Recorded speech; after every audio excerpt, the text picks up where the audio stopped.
নমস্কাৰ সকলোকে স্বাগতম জনাই ষ্টুডিঅ'ৰ মজিয়াত মই অস্মিতা ভূঞা আৰু এই মুহূৰ্তত দিবলৈছে এক ৰাজনৈতিক খবৰ। এবাৰ মন্ত্ৰী পীযুষ হাজৰিকাক ইংৰাজীত ডিবেট কৰিবলৈ চেলেঞ্জ দিলে এগৰাকী কংগ্ৰেছী নেতাই আৰু লগতে হাৰি নগল দেশৰ প্ৰধানমন্ত্ৰী আৰু গৃহমন্ত্ৰীও। দেশৰ প্ৰধানমন্ত্ৰী নৰেন্দ্ৰ মোদী আৰু গৃহমন্ত্ৰী অমিত শাহক অসমীয়াত কথা ক'বলৈ চেলেঞ্জ কৰিলে এগৰাকী কংগ্ৰেছী নেতাই। আৰু ইমানেই নহয়, মন্ত্ৰী পীযুষ হাজৰিকাক অল্প বিদ্যাৰ অধিকাৰী বুলি অভিহিত কৰিলে সেইগৰাকী কংগ্ৰেছী নেতাই। পিছে কোন এগৰাকী কংগ্ৰেছী নেতা আৰু কি ধৰণৰ বিস্ফোৰক মন্তব্য আগবঢ়ালে এইগৰাকী কংগ্ৰেছী নেতাই, এই মুহূৰ্তত এই খবৰ জনাই গৈছোঁ সমূহ দৰ্শকক। এবাৰ ইংৰাজীত ডিবেট কৰাৰ চেলেঞ্জ মন্ত্ৰী পীযুষ হাজৰিকাক। আনকি হাৰি নগল দেশৰ প্ৰধানমন্ত্ৰী আৰু দেশৰ গৃহমন্ত্ৰীও, কিয়নো মন্ত্ৰী পীযুষ হাজৰিকাই নহয়, এবাৰ নৰেন্দ্ৰ মোদী আৰু অমিত শাহক অসমীয়াত কথা কোৱা চেলেঞ্জ দিলে এগৰাকী কংগ্ৰেছী নেতাই। লগতে অল্প বিদ্যাৰ গৰাকী বুলি অভিহিত মন্ত্ৰী পীযুষ হাজৰিকাক। আমি জনাই গৈছোঁ সমূহ দৰ্শকক কংগ্ৰেছী নেতা মীৰা বৰঠাকুৰৰ বিস্ফোৰক মন্তব্য। লগতে কংগ্ৰেছৰ ভূপেন বৰাৰ যি হিন্দী, সেই হিন্দীৰ বাবে দেশ সমস্যাত জৰ্জৰিত হৈছে নেকি বুলি প্ৰশ্ন কৰিলে মীৰা বৰঠাকুৰে। দেখা গৈছিল কিছুদিন পূৰ্বে যি ভূপেন বৰাই হিন্দী প্ৰকাশ কৰিছিল আৰু সেই হিন্দী প্ৰকাশক লৈ পীযুষ হাজৰিকাই আগবঢ়াইছিল কিছু মন্তব্য আৰু পুনৰ পীযুষ হাজৰিকাক সমালোচনা কৰে মীৰা বৰঠাকুৰে। কংগ্ৰেছী নেতা মীৰা বৰঠাকুৰে আগবঢ়াইছে কেইবাটাও বিস্ফোৰক মন্তব্য।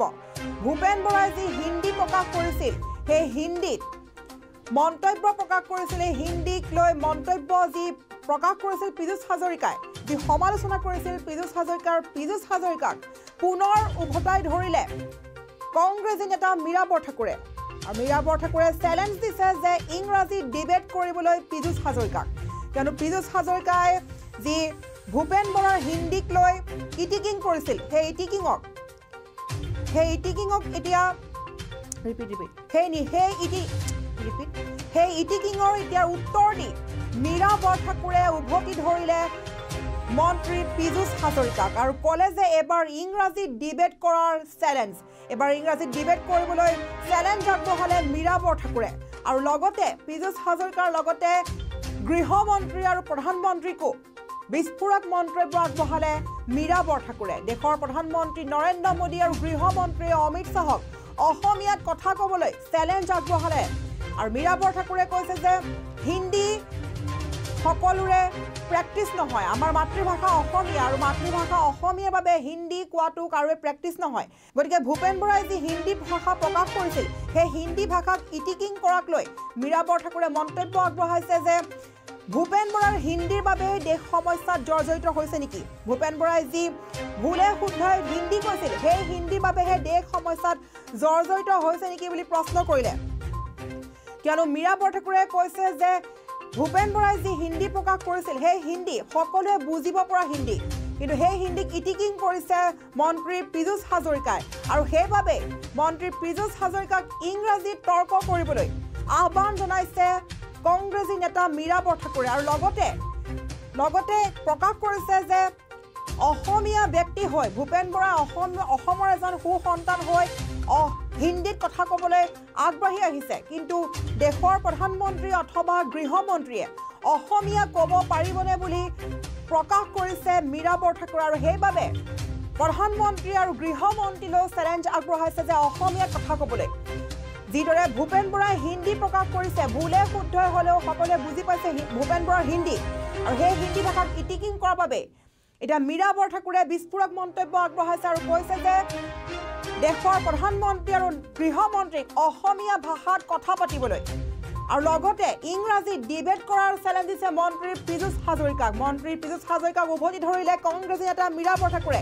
এই মুহূৰ্তত মীৰা বৰঠাকুৰে সেই ভাষ্য আগবঢ়াইছোঁ। যুৱ সমাজক যাতে তেওঁ বিপথে পৰিচালিত নকৰে, যুৱ সমাজক যাতে এটা সুস্থ বাতাবৰণৰ পৰিৱেশ তেওঁ দিয়ে, তাৰ কাৰণে আমি মেছেজ দিছোঁ। তেওঁ এইটো মেছেজ লওক যে এই যে খোজমাৰি দিয়াৰ কাৰণে গাত লাগিছে, গাত লগা কথা ক'বলৈ আমাৰ হাতত বহুত কথাই আছে। তেওঁক যদি আমি ভূমি কেলেংকাৰী কথাটো সোধোঁ, এই কথাটোতো তেওঁক মানে সেই একচুৱেল আচিৰ কথাটো আপোনালোকে প্ৰচাৰ কৰে নে নকৰে মই নাজানো। কালিও মই কৈছিলোঁ, কিন্তু ভূমি কেলেংকাৰী কথাটো কিন্তু মানে টিভিত বজা নাই। তেওঁ যে এই কথাটো খোজ মাৰি দিছে ৰাহুল গান্ধীক কথাটো ক'বলৈ গৈ পেলাই তেওঁ ভূমি কেলেংকাৰীটো যাতে কংগ্ৰেছে কৈ নাথাকে, তেওঁ যে 18 বছৰীয়া ল'ৰাটোৱে যাতে 17টা কোম্পানীৰ মালিক হোৱাৰ কথাটো ৰাইজে যাতে আৰু গম নাপায়, সেই কথাটো ঢাকিবৰ কাৰণে তেওঁ এইটো এটা নতুন বেড প্ৰেক্টিছ কৰিছে। এইটো যে এইটো মোৰ কথাটো লুকুৱাবৰ কাৰণে তাতোতকৈ বেয়া কথা এটা মই কৈ দিওঁ। গতিকে সেইটো যাতে নকৰে, মাননীয় মুখ্যমন্ত্ৰীজনক অনুৰোধ কৰিছোঁ যে আপোনাৰ লগত ব্যক্তিগত শত্ৰুতা অসমৰ ৰাইজৰ নাই। আপোনাক আমি তাত বহাইছোঁ অসমখন ভালকৈ পৰিচালনা কৰিবৰ কাৰণে ৰাইজে আপোনাক বহাইছে। আমি বিৰোধীৰ দায়িত্বটো কি যে আপুনি সংস্থাপন দিব পৰা নাই, 1 লাখ চাকৰিক আপুনি চাকৰি দিব পৰা নাই, ধাৰৰ ওপৰত ধাৰ আপুনি আজি 12,000 কোটি টকা প্ৰায় ধাৰ ল'বলগীয়া হৈছে এবছৰ নহওঁতে। কেৱল মাত্ৰ মদৰ ওপৰত আপুনি কি টেক্স লগাই পেলাই চৰকাৰ চলাব বিচাৰিছে, টুল টেক্স দি মাধমাৰ মাৰিছে। আমাৰ ওলা উবেৰ বাহন গাড়ীবিলাকৰ যিবিলাক আছে চলি আছে, সাধাৰণ থলুৱা ল'ৰা ছোৱালীবিলাকক টেক্সেৰে একদম মাধমাৰ দিছে। এইবিলাকৰ কথা পাতক। ৰাহুল গান্ধী কাৰ পুতেক এনেকুৱা অবান্তৰ উদ্ভট কথা কোৱাটো একচুৱেলি ক'বলৈও লাজ পাইছোঁ। এনেকুৱা কথা ডিছকাশ্যন যে কৰিবলগীয়া হৈছে, আৰু লাজ পালোঁ এইকাৰণেহে যে উত্তৰাখণ্ডত গৈ পেলাই যেতিয়া এনেকুৱা কথা ক'লে, উত্তৰাখণ্ড চাগে ৰাইজে ভাবিছে যে কেনেকুৱা ৰাইজৰ প্ৰতিনিধি এইজন, সেইটোহে আমি লাজ পাইছোঁ একচুৱেলি। ভাষা হৈছে কমিউনিকেশ্যন স্কিল, আমি স্পেনিছবিলাকে যে ইংলিছ শুদ্ধ কয় বুলি ভাবিছে নেকি? এনেকৈ এটা কথা কয়।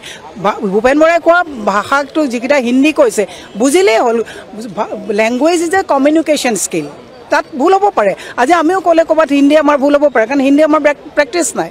আজি ভূপেন বৰাই যে হিন্দী কোৱাটোত ইমান কথা কৈছে, আজিৰ তাৰিখত তেওঁলোকৰ নৰেন্দ্ৰ মোদীয়ে অসমীয়া কৈ দেখাওকচোন মোক, অমিত শ্বাহে ভালকৈ শুদ্ধ অসমীয়া দুটা কৈ পেলাই দেখাওকচোন। বুজিলেই হ'ল। লেংগুৱেজটো জ্ঞানী মানুহে এটা কথাই কয়। পীযুষ হাজৰিকাই যে কালি কৈছে যে খাটাহে জাতাহে কি কৈছে বুজি নোপোৱা কথাটো কৈছে। পীযুষ হাজৰিকাক মই কৈছোঁ যে তেওঁ শুদ্ধকৈ ইংলিছ ডিবেট এটাত আহকচোন, কথা পাতিম তেওঁৰ লগত, পাৰিব তেওঁ? গতিকে এইটোত কাকো তুচ্ছ তাচ্ছিল্য কৰিব নালাগে। জানা মানুহে আপুনি চাব, আপুনি জানা যিজন বিজ্ঞ মানুহ চিম্পল ইংলিছ কয়। জানা বিজ্ঞ মানুহজনে কাৰোবাৰ ভুল হ'লেও দেখুৱাই নিদিয়ে। যি অলপ জানে, অল্প বিদ্যা জানে, তেওঁ বেলেগৰ ভুল ধৰি থাকে। পীযুষ হাজৰিকাহঁতৰ চেম্পুলটোতো আপুনি ভালকৈ জানে। গতিকে ভূপেন বৰাই কি হিন্দী কৈছে বুজি পোৱা নাই নেকি? বুজি পাইছে। ব্ৰকেন ক'ৰবাত হ'ব পাৰে, কাৰণ আমাৰ প্ৰেক্টিছটো নাথাকে। সেইটো কাৰণেতো অসমততো নিবনুৱা সমস্যা বৃদ্ধি হোৱা নাই। ভূপেন বৰাৰ মানে ভঙা হিন্দীৰ কাৰণে ধাৰ ল'বলগীয়া হৈছে নেকি? ভূপেন বৰাৰ ভঙা হিন্দীৰ কাৰণে 1 লাখ চাকৰি দিবলৈ পৰা নাই নেকি? ভূপেন বৰা ডাঙৰীয়াৰ যিকেইটা হিন্দী, এইটো কাৰণে অসমৰ উন্নয়ন স্থবিৰ হৈছে নেকি? তেওঁলোকে যে গৈ পেলাই যে তেওঁৰ যে এই অভিভাৱকজনে তাত ক'লে যে এই দেশ বহুত ওপৰ কা চিজ হে, দেশ বহুত ওপৰ কা চিজ হে নেকি? সেইটোতো মুখ্যমন্ত্ৰীয়ে কৈছে, সেইটো আমি ধৰা নাই, কাৰণ হিন্দী তেওঁৰ প্ৰেক্টিছ নাই। গতিকে তেওঁ কৈছে যে এই দেশ বহুত ওপৰ কা চিজ হে, সেইটোতো ব্ৰকেন হিন্দী ন? গতিকে হ'ব পাৰে। সেইটো কোনো জনা মানুহে হিন্দী শুদ্ধ ক'লে নে ইংলিছ শুদ্ধ ক'লে নে এইটো কথা নহয়। আপুনি দেখিব তেলেংগানাৰ মানুহবিলাক যেতিয়া পাৰ্লিয়ামেণ্টত আহে, আপুনি দেখিব ভোজপুৰী সাংসদবিলাক যেতিয়া যায়, ভোজপুৰী কলকল লেংগুৱেজত পাৰ্লিয়ামেণ্টত কথা কয়। এইটো একো ডাঙৰ কথা নহয়। কাইলৈ মই ইংৰাজী ক'ব নোৱাৰিবও পাৰোঁ, হিন্দী ক'ব নোৱাৰিবও পাৰোঁ, কিন্তু মোৰ অসমৰ সমস্যাখিনি জনাবৰ কাৰণে মোক হিন্দী ইংলিছ দৰকাৰ নহয়। অসমৰ সমস্যাখিনি জানিবৰ কাৰণে অসমীয়াটো শুদ্ধকৈ ক'ব পৰাটো সেইটোৱে এনাফ।